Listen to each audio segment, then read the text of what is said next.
Selamat pagi, saudaraku yang Tuhan. Kembali kita pagi hari ini dalam renungan pagi dan kita sedang membahas tentang rahasia tabut perjanjian.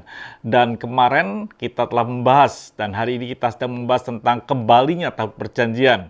Ada dua hal yang kemarin kita telah bahas, yaitu yang pertama, kita mesti berjalan sesuai dengan aturan Tuhan untuk membawa tabut itu. Dan yang kedua, harus memiliki hati yang sukacita, hati yang rindu.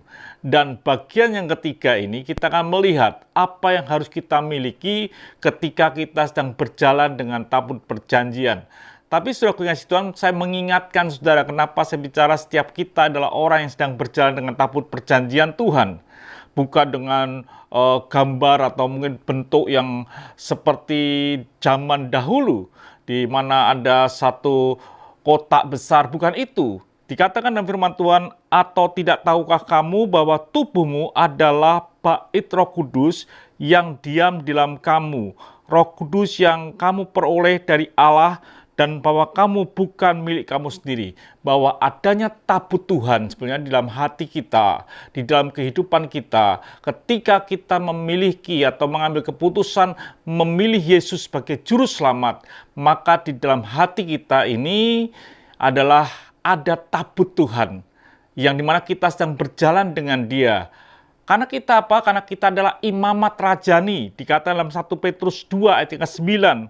Tetapi kamulah bangsa yang terpilih, imamat yang rajani, bangsa yang kudus, umat kepunyaan Allah sendiri. Supaya kamu memberitakan perbuatan-perbuatan yang besar dari Dia yang telah memanggil kamu keluar dari kegelapan kepada terangnya yang ajaib.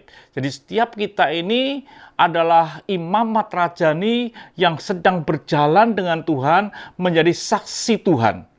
Dan kita harus berjalan sesuai dengan aturan Tuhan. Dan kita harus berjalan dengan hati yang haus bersama dengan Tuhan.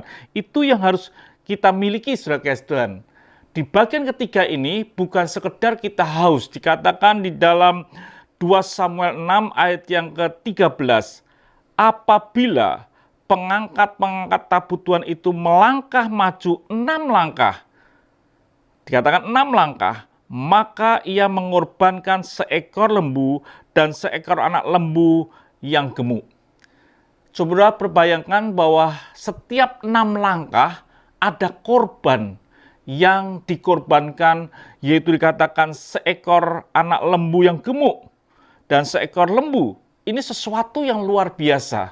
Artinya bahwa berjalan dengan Tuhan ini perjalanan yang disebut perjalanan korban.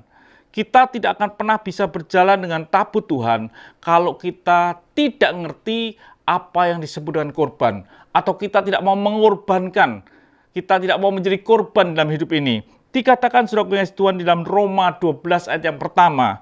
Karena itu saudara-saudara, demi kemurahan Allah aku menasihatkan kamu supaya kamu mempersembahkan tubuhmu sebagai persembahan yang hidup, yang kudus, dan yang berkenan kepada Allah. Itu adalah ibadahmu yang sejati.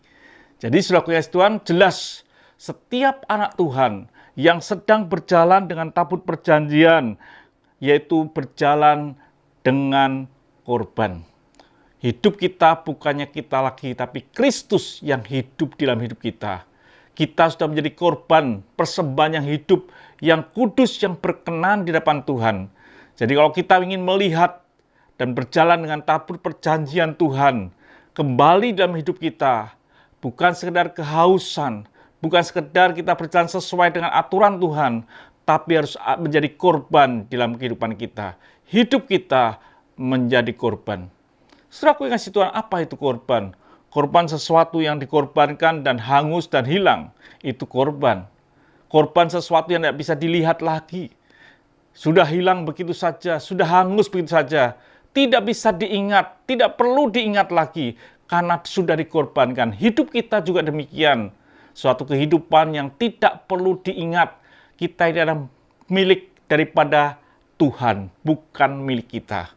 Jadi saudaraku yang kasih Tuhan, kalau kita adalah milik Tuhan dan bukan milik kita, maka hidup kita akan mampu dikorbankan. Dan kita ini siap berjalan dengan tabut perjanjian Tuhan.